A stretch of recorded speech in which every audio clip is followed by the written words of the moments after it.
to this. You might want to step to this. You might want to live by this. Yes, it is, y'all. Oh, today you might want to clap to this. Your day. You might want to step. Welcome to Just Men, a life-changing program that resonates hope as well as encouragement. The program that gives you information and inspiration for the glory of God. I'm your host, Jeff Tate, and thank you for joining Just Men. On today's program, we have a very special guest. This is his first time being on Just Men.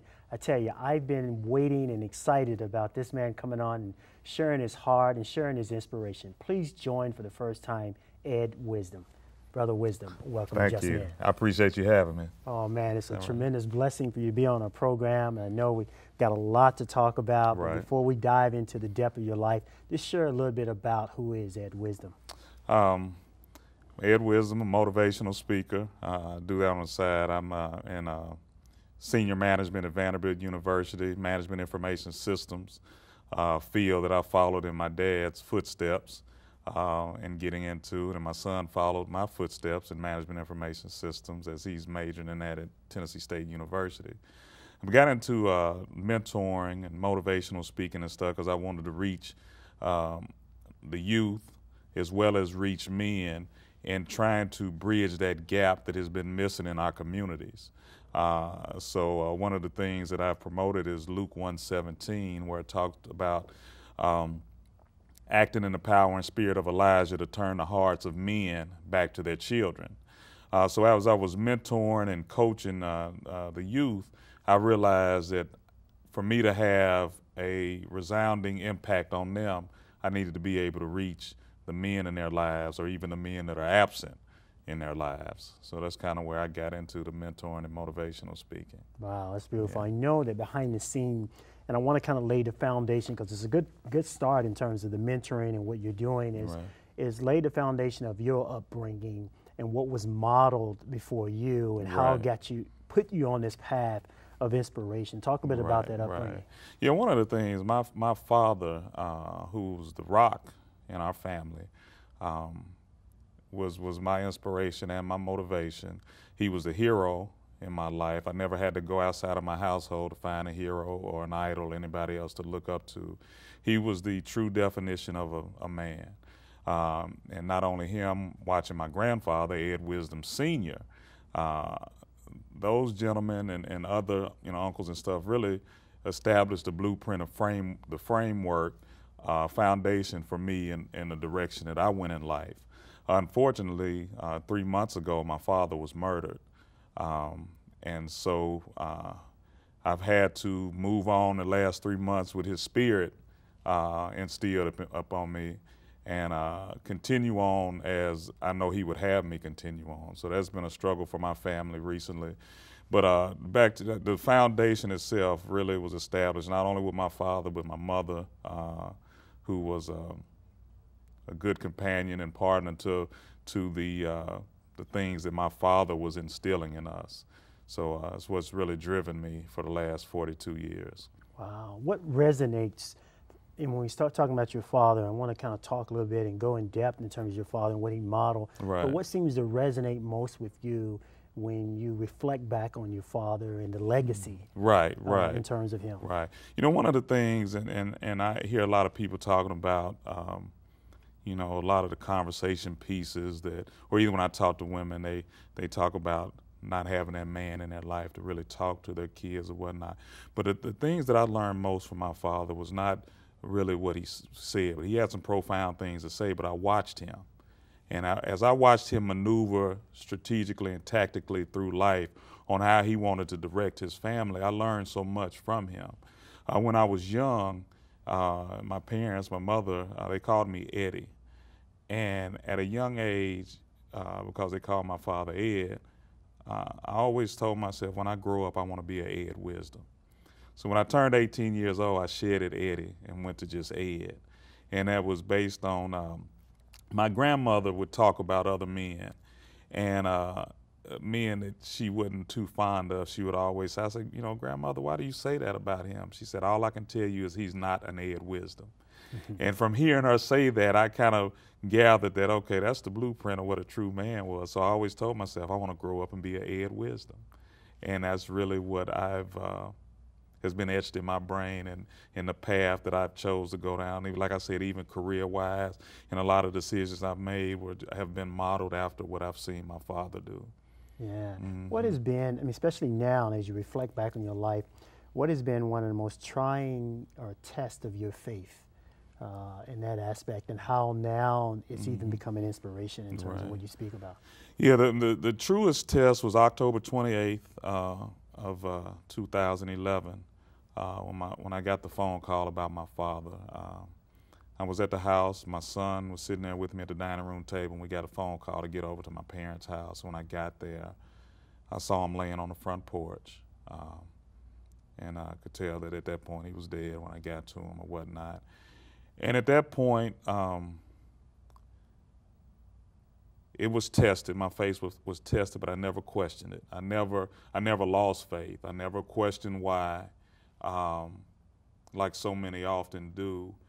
I understand there's reasons, and there's things happen for a reason that we don't understand why. And I continued on with the strength that my father and the good Lord have instilled in me. And I watched my father as he lost his mother, lost his father, lost his brother and a sister that he was close to and dear to. I watched how he carried himself during those losses. Watched how he managed and handled the family matters and different things like that, because he was not only the rock in our immediate family, but he was that rock or that patriarch in his family of 8 brothers and sisters after his father and mother passed on.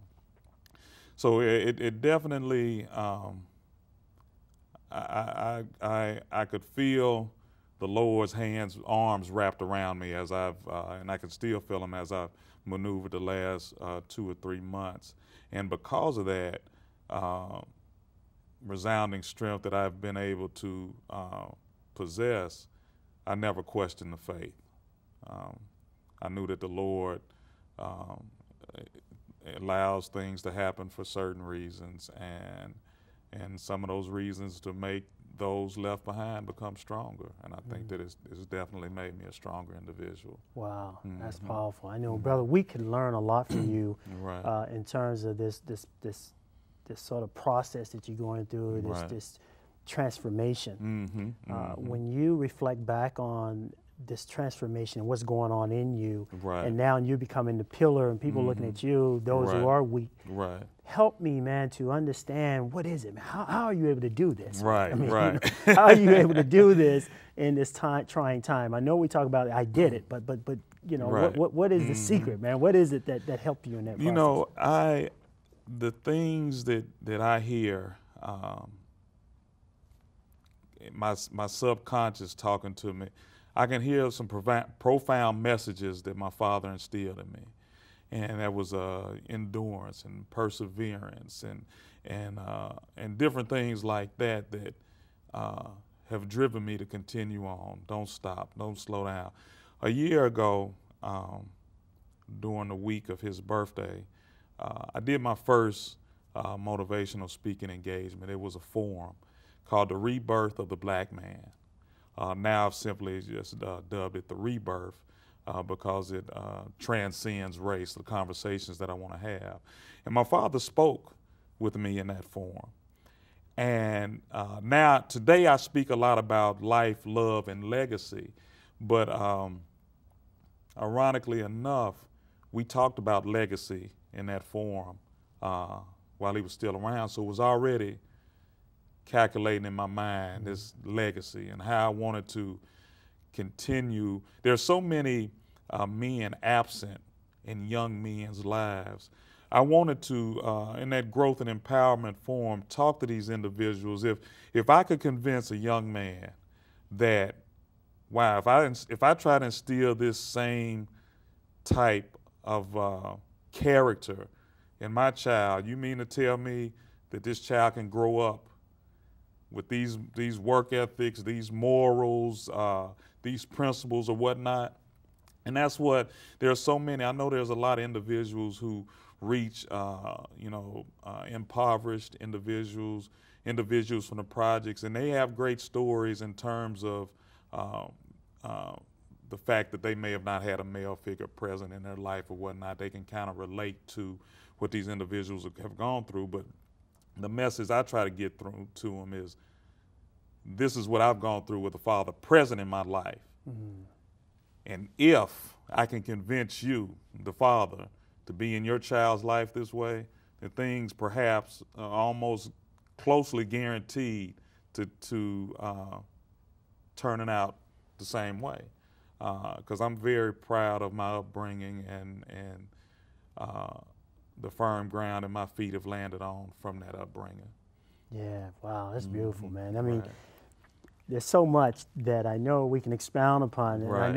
I know that legacy part before I transition into love. Mm-hmm. But I want to talk about the legacy, and particularly the legacy that your father, you and the conversation that you guys had Right, in right. preparation for this, and how it's on your heart, how he birthed that in you. Right, and so right. help me to understand that standard and what does it mean to live a legacy? What is that? Right, what's that right. about? You know, one of the things when my parents got the news that I had a child on the way, and I knew that I was disappointed in myself because I had a child out of wedlock, and what I saw in my household with my mother and father both there, married, saw that from my grandparents, you know, many of my uncles and aunts. So that was the standard that I was trying to live up to, and at the time that I felt like I disappointed my mother, my grandmother, my father sat me down and had a conversation with me and instilled in me that you could still be as great a father, even not being married to the mother, as any other man who was married to that mother. And he instilled that in me, and at a young age, when my son was at a young age, I moved him into my household and raised him to the point, he's 22 years old now. And because of what my father instilled in me in that conversation, that I could be as great a father as any other man that is married to a young lady, it stuck with me. And I can remember one time that my father, I was probably 25 or so, and he had given me, you know, a substantial amount of money, $15,000. And I said, you know, Dad, I won't be able to pay you this money back. And he said, I want you to pay me back by being the kind of father that I tried to be to you, and the kind of father that my father was to me. He said, you will repay me by being that kind of father to your son, Eric. And that stuck with me. And that's what I prided myself in being, that kind of father to my son that my father was to me. And that was one of the things that he always told me. He was just so proud of me, not only for my success in my career, success in education, but what I have done in terms of fatherhood and the fact that I was there for my son, even in a broken home. Right. Last words of encouragement, man. What word would you have for the men? I tell you what, consciousness and understanding that there's a thin line between character and carelessness, values and violence, principles and prisons, ethics and evil, and morals and ill-gotten motives. That one common element is consciousness, and making a conscious decision to follow a path of ethics, morals, and principles is the side of life that we want to be on.